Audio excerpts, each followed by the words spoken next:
इस कार्यक्रम के प्रसारण पुण्यार्जक हैं श्री आरपी जैन, श्रीमती ममता जैन, श्री प्रशांत जैन, श्रीमती दिव्या जैन, पुत्र भरत जैन, श्रीमती सौम्या एवं पारस जैन।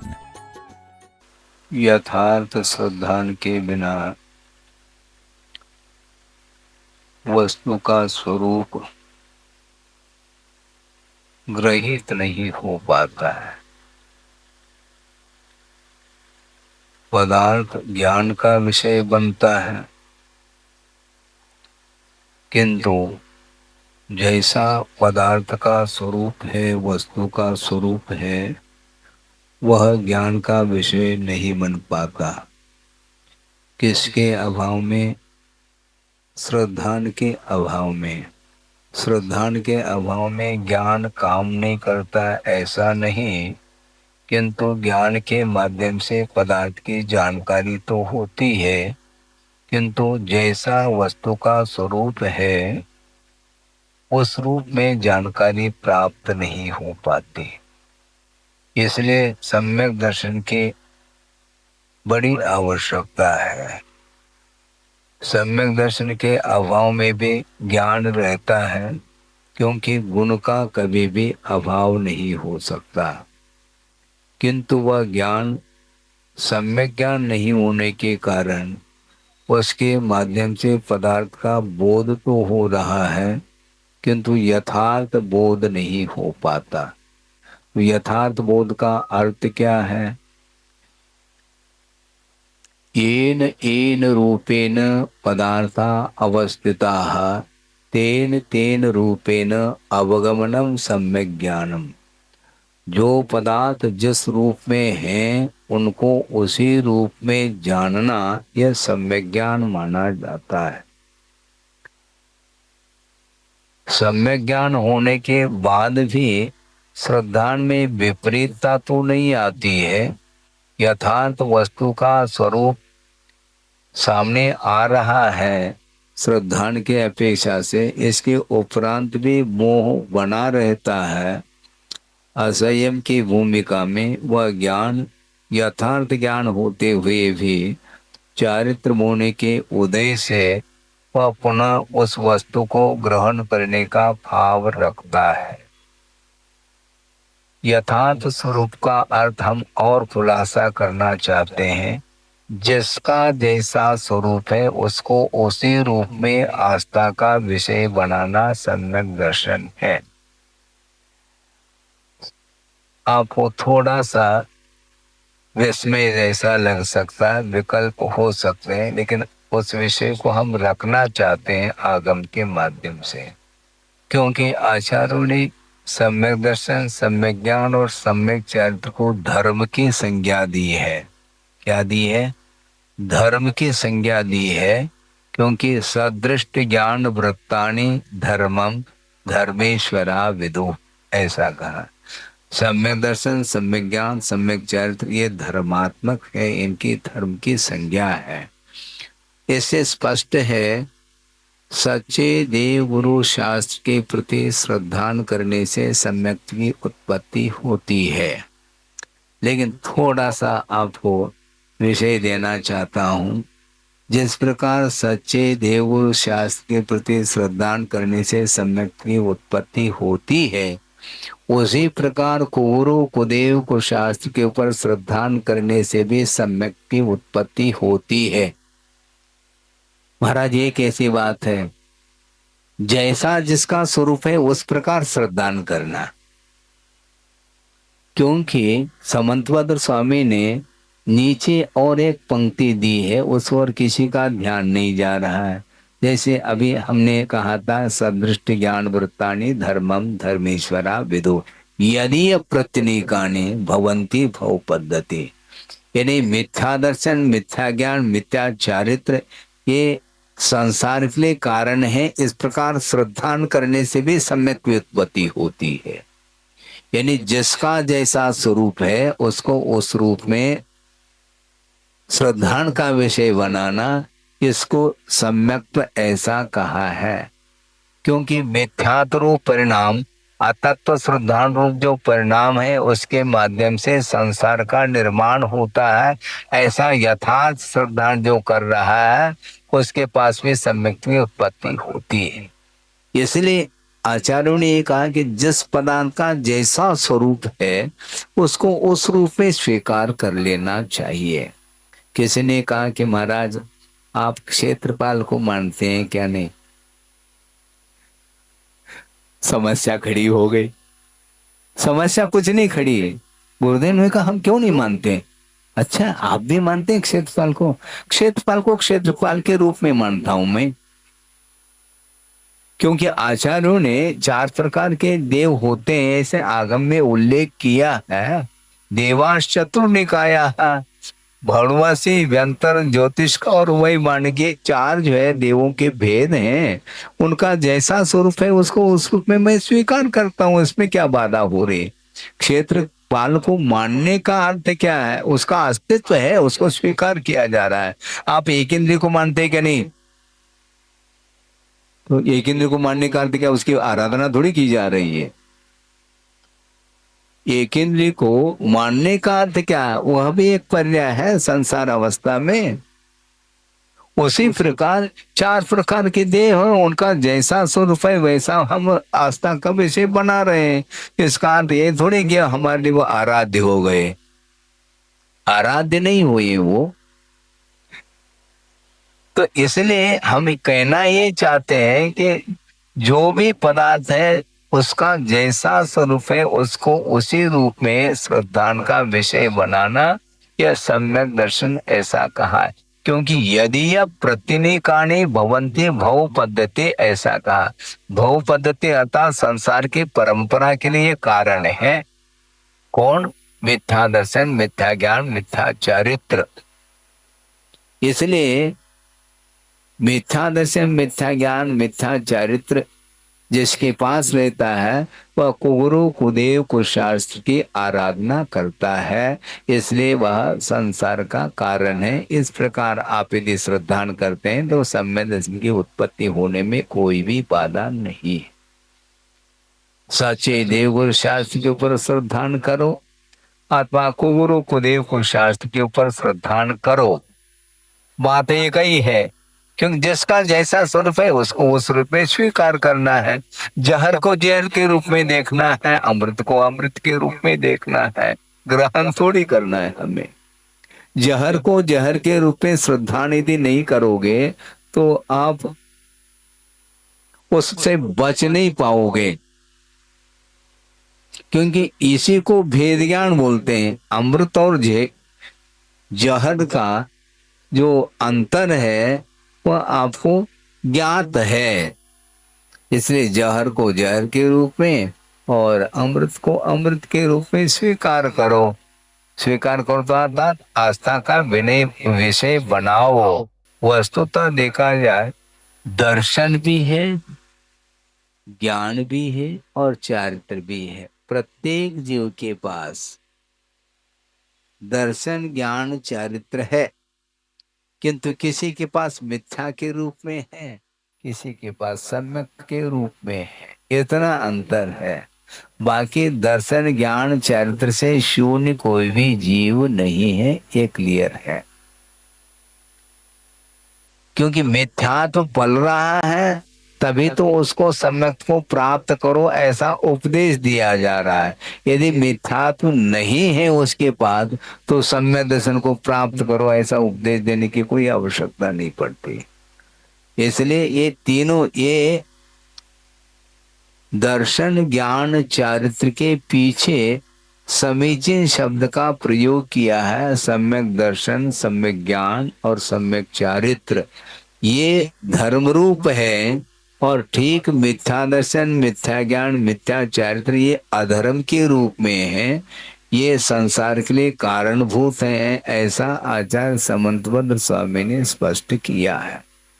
तो इसलिए हमें सम्यक दर्शन को प्राप्त करना है, क्योंकि सम्यक दर्शन के बिना पदार्थ का यथार्थ बोध नहीं हो सकता है।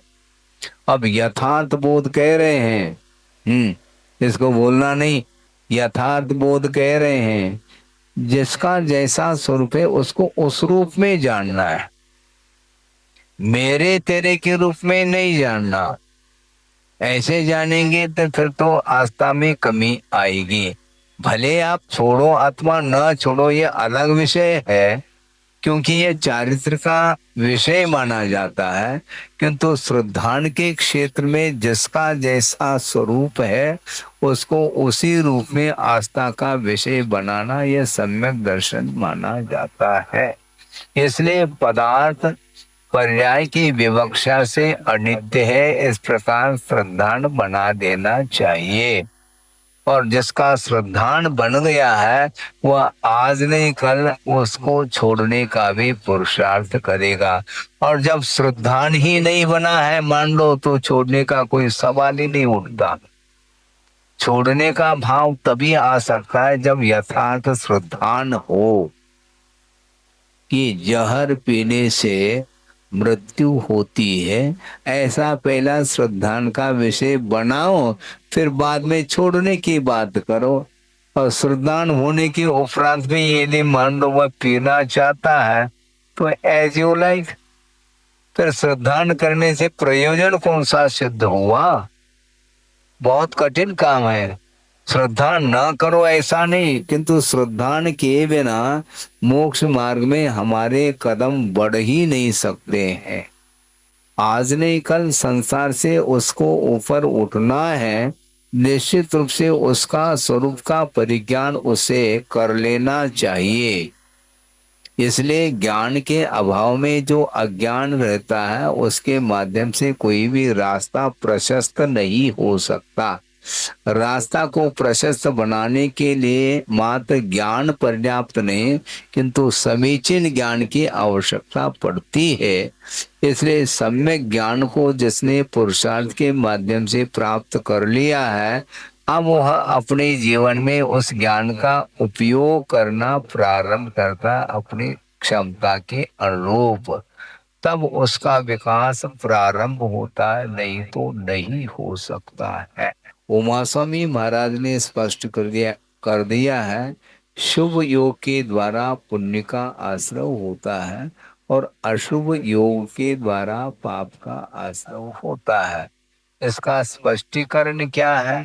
पहला, शुभ योग किसको बोलते हैं, अशुभ योग किसको बोलते हैं, इसकी जानकारी आपको है? कुछ ही लोगों को जानकारी होगी।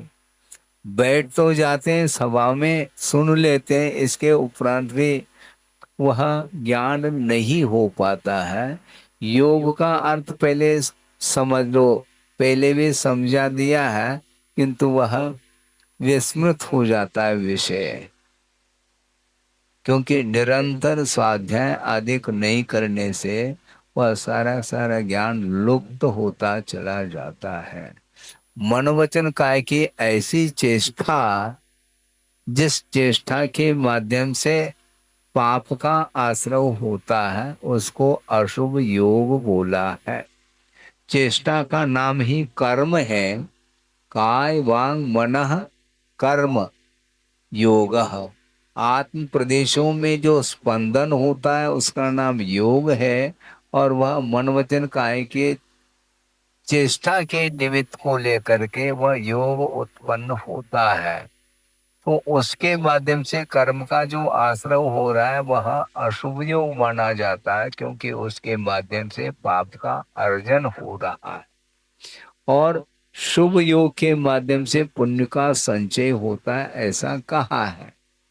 लेकिन समस्या ये जा रही है, कल एक प्रसंग रखा था किसी सज्जन ने, वो आपके सामने भी रख दूं तो ज़्यादा अच्छा, क्योंकि चर्चा के समय पर वहाँ पर कुछ ही लोग उपस्थित हो पाते हैं, इतनी पूरी जनता तो वहाँ पर आती नहीं, क्योंकि मध्याह्न का समय है। और मध्याह्न में आप क्यों नहीं आते कहने की कोई आवश्यकता नहीं।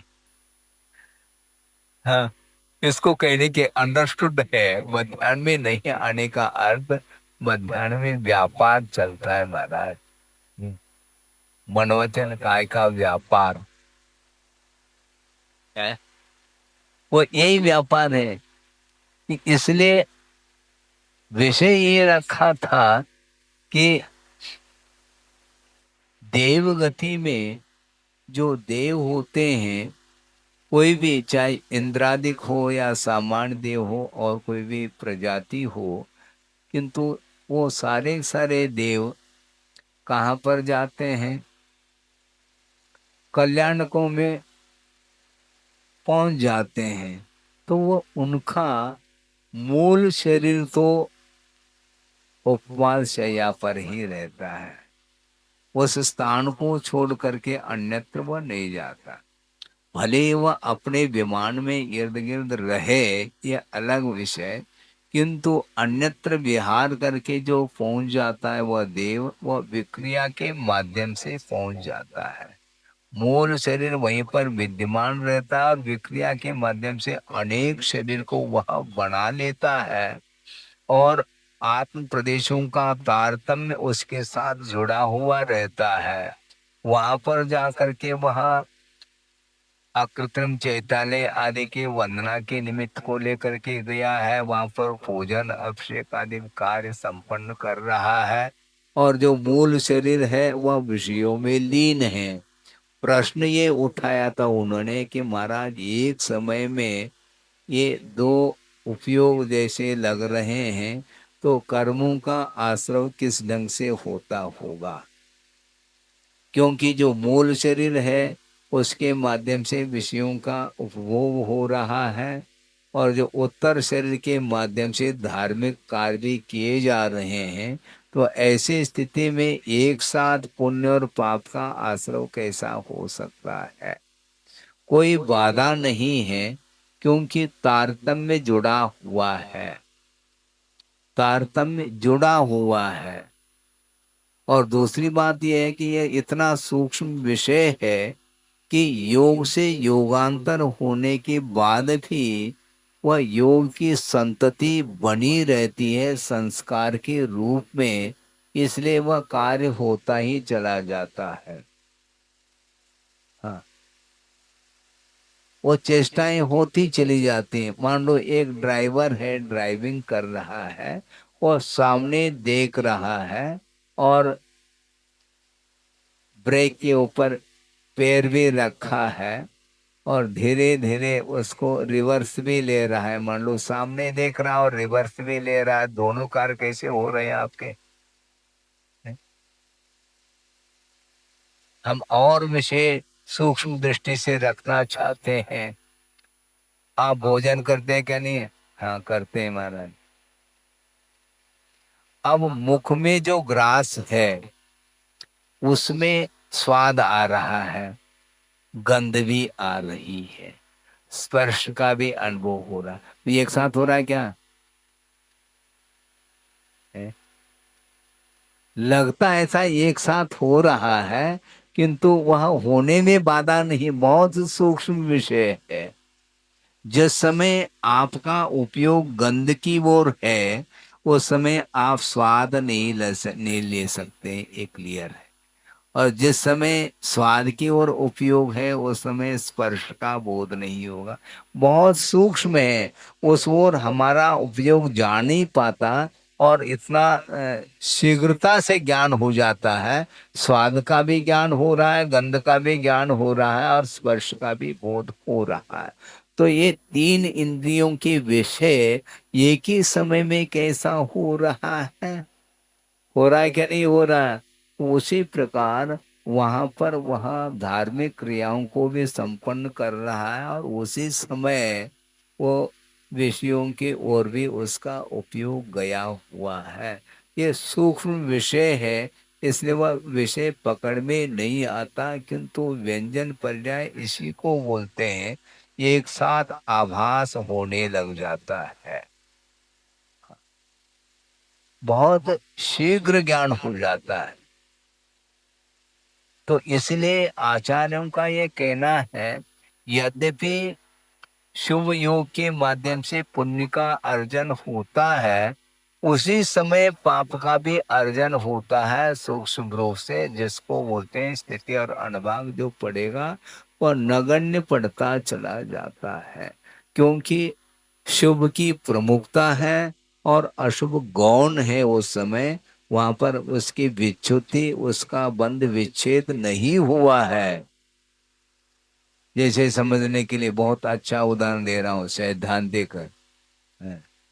जैसे मान लो नरक आयु ये पुण्य प्रकृति है क्या पाप है? पाप प्रकृति है ना। तो नरकाय का बंद कर रहा है कोई यहाँ का मनुष्य मान लो, तो वह नरकाय के साथ पंचेंद्रिय का बंद कर रहा है क्या? नहीं। तो पंचेंद्रिय पुण्य प्रकृति है क्या पाप है? बस हो गया काम। कल जो आपने जिज्ञासा रखी थी उसका समाधान यहाँ पर हो रहा है। क्योंकि पंचेंद्रिय का बंद वह किए बिना, क्योंकि नारकी स्थावर थोड़ी होता है, नारकी एकेंद्रीय थोड़ी होता है, किंतु पंचेंद्रिय को पुण्य प्रकृति के रूप में स्वीकार किया है। और नरकाय तो पाप प्रकृति है, नरगति भी पाप प्रकृति है, इसमें कोई बाधा नहीं। तो महाराज ये आप कह सकते हैं कि महाराज जब नरकाय का बंद कर रहा, पाप प्रकृति का बंद कर रहा है और पंचेंद्रिय का बंद कर रहा है, ये पुण्य प्रकृति, लाभ क्या है इसका? क्योंकि उसको नरक जाना ही है। किंतु आचार्य कहते हैं लाभ है। क्या लाभ है? क्योंकि नारकी पंचेंद्रिय है तो सम्यक दर्शन को तो कम से कम प्राप्त कर सकता है। क्योंकि एकेंद्रीय, द्विंद्रिय, तीन्द्रिय, असंगीय, पंचेंद्रिय अवस्था में सम्यक की उत्पत्ति संभव किसी भी गति में संभव नहीं, क्योंकि एकेंद्रिय आदि तिरंज गति में है। ये एकेंद्रीय आदि की अवस्था में सम्यक की भूमिका नहीं बन सकती है, और वह पंचेंद्रिय ही, संगी पंचेंद्रिय ही सम्यक दर्शन का स्वामी होता है। इसलिए नरकाय का भले ही बंद कर लिया, संकलेश परिणाम के फलस्वरूप वह नारकी होगा, किंतु वहां पर वह पंचेंद्रिय ही होता है, और पंचेंद्रिय पुण्य प्रकृति है, और उसके साथ वह सम्यक दर्शन को उत्पन्न कर रहा है। क्योंकि संगी पंचेंद्रिय पर्याप्त होना चाहिए ऐसा कहा है। तो इसीलिए कुछ ऐसी प्रकृति होती हैं जिनका अशुभ योग के साथ भी बंद हो सकता है, कोई बाधा नहीं है उसमें। इसी प्रकार वहां पर देवों में भी मनवचन का की चेष्टा शुभात्मक होते हुए भी राग का उदय चल रहा है, इसलिए पाप प्रकृति का भी बंद हो रहा है, और धार्मिक क्रियाओं की अपेक्षा से पुण्य का भी वह अर्जन कर लेता है। इसलिए अपने को सम्यक दर्शन के साथ चेष्टाओं को बनाए रखना चाहिए। अविरत सम्यक दृष्टि होते हुए भी आस्था तो बनी रहती है, किंतु योग में अंतर आता चला जाता है। जब तक सम्यक दर्शन बना रहता है तब तक उसका शुभोपयोग माना जाता है, शुभोपयोग का अभाव नहीं हो रहा है। क्योंकि क्षोभम सम्मेलन का काल कितना बताया है? 66 सागर। उत्कृष्टि तो कह रहा हूं मैं, अंतर तो जगन तो अंतर्मूर्त है, किंतु क्षोभम सम्मेलन का काल 66 सागर प्रमाण है ऐसा कहा। यानी 66 सागर तक वह सम्यक दर्शन बना रहता है। अब सोचो 66 सागर तक उसका शुभोपयोग बना रहेगा क्या? 66 सागर तक उसका शुभोपयोग बना रहेगा, किंतु शुभोपयोग के सद्भाव में अशुभ योग हो सकता है, कोई बाधा नहीं। शुभोपयोग के सद्भाव में आर्ध्यान रोग ध्यान भी हो सकता है भूमिका के अनुरूप।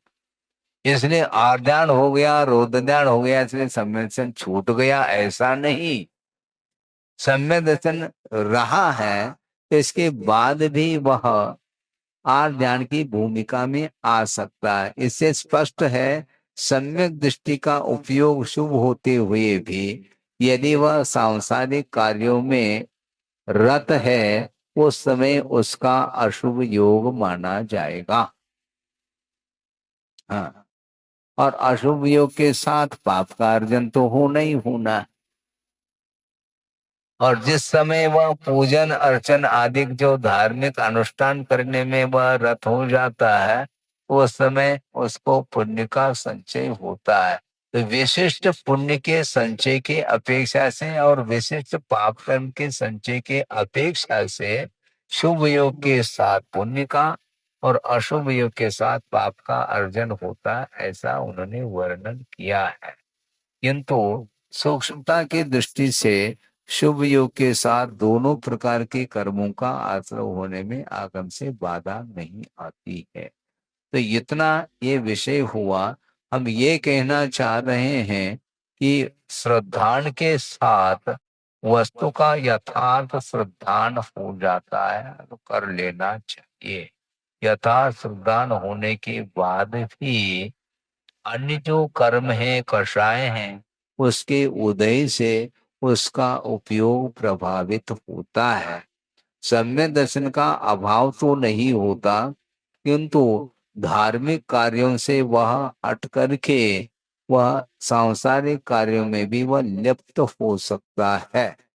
किंतु उसमें यदि मान लो आसक्ति की मात्रा अत्यधिक बढ़ रही है और मान लो क्षायिक सम्यक यदि नहीं है तो वह क्षोभम सम्यक छूट भी सकता है। आपने पुरुषार्थ के माध्यम से उपलब्ध कर लिया और असावधानी के कारण वह सम्यक दर्शन अंतर अंतर मूर्त में छूट सकता है। इसलिए सावधान रखो। हम कैसे रहे महाराज? आपकी सावधानी और श्रवण की सावधानी में बड़ा अंतर है। आप रात में चल रहे हैं, हाथ में टॉर्च लेकर के, तो एरिया समिति हो रही क्या आपकी? नहीं, तो हाथ में टॉर्च क्यों लिया है? जीव जंतुओं को देखने के लिए। इतना तो तय है, किंतु जीव जंतुओं को देखने के लिए टॉर्च आपने रात में लिया है, किंतु उनके बचाव के दृष्टि से आपके हाथ में टॉर्च है कि अपने बचाव के दृष्टि से? समस्या खड़ी हो गई। सुनो, हो सकती क्यों, फिर सकती क्यों, पॉसिबिलिटी क्यों, डेफिनेट बताओ। सुनो, यही तो समस्या है। यदि बचाव की दृष्टि है तो आप वाहन में क्यों बैठे, मुझे बताओ, उसमें कौन सा बचाव हो रहा है? अब उत्तर नहीं मिलेगा आपके द्वारा। बोलो। रात में आप वाहन के साथ सफर कर रहे हैं, उसमें कौन सी समिति पल रही आपकी? इसलिए हम ये कहना चाहते हैं कि सावधानी आप लोग भी रखते हैं, किंतु अपनी रक्षा के उद्देश्य को लेकर के सावधानी से प्रवृत्ति करना अलग वस्तु, किंतु जीव मात्र की रक्षा के लिए जो प्रवृत्ति की जाती है उसी का नाम समिति कहा है। समीचीन प्रवृत्ति का नाम समिति है। मन वचन काय की चेष्टा यदि समीचीन हो उसका नाम समिति कहा है।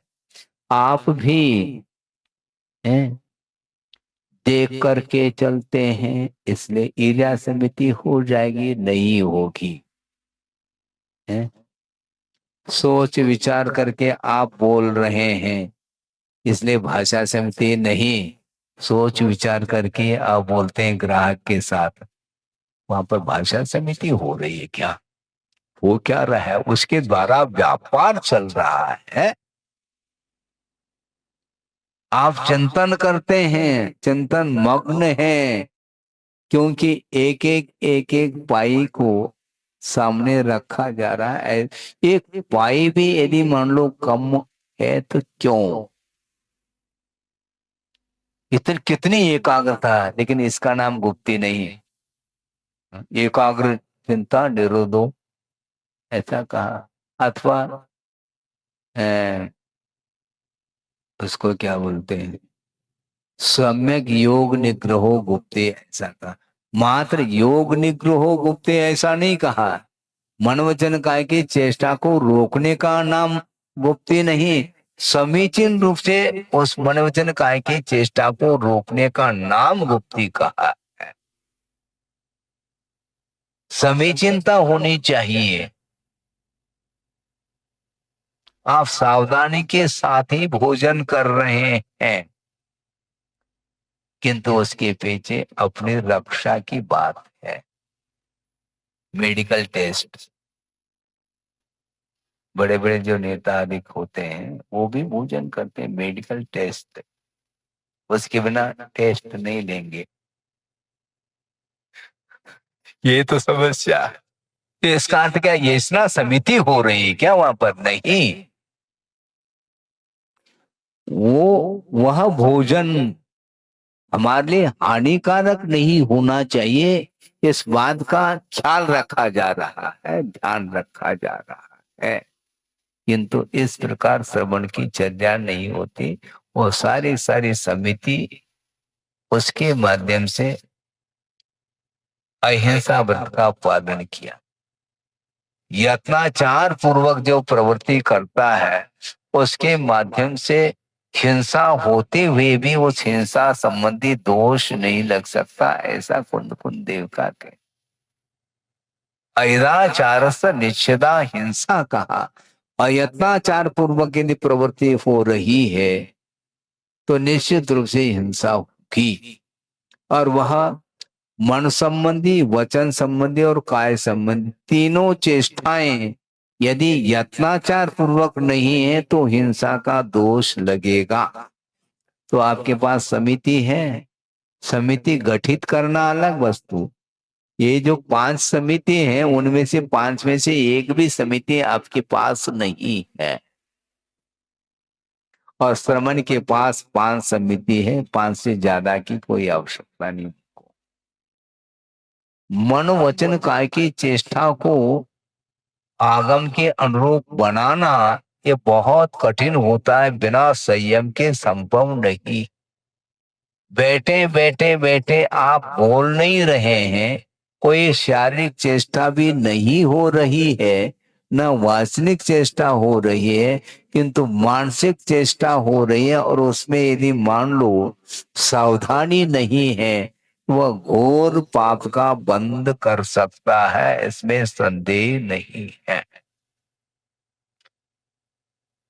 उत्तमा स्वात्म चिंता स्यात्, देह चिंता च मध्यमा, और अधमा काम चिंता स्यात्, पर चिंता अधमा अधमा, ऐसा। सबसे उत्तम यदि कोई चिंता है तो आत्मचिंतन सबसे उत्कृष्ट माना जाता है। आत्मा की ओर ध्यान देना ये उत्तम चिंता के रूप। और आत्मचिंतन करने के लिए शरीर एक माध्यम है, साधन है, इसलिए उस ओर भी दृष्टि जा सकती है श्रवण की। उसको मध्यमा कहा, उत्तमा नहीं, क्योंकि आत्मचिंतन करने के लिए यह शरीर सहयोगी है, इसलिए इसकी ओर भी ध्यान देने की आवश्यकता होती है। यह मध्यम है। किंतु अधमा काम चिंता, विषयों की जो चिंता है यह अधम अर्थात पाप माना गया है।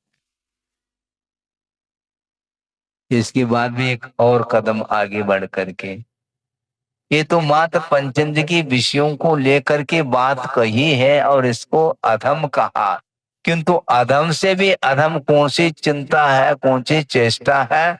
पर चिंता, यानी दूसरे के अहित के बारे में सोचना, ये अधम से भी अधम माना गया है, और ये होता रहता है। आपको पर्याप्त धन मिला है, संतुष्टि नहीं, क्यों? उसको ज्यादा क्यों मिला? समस्या ये खड़ी है,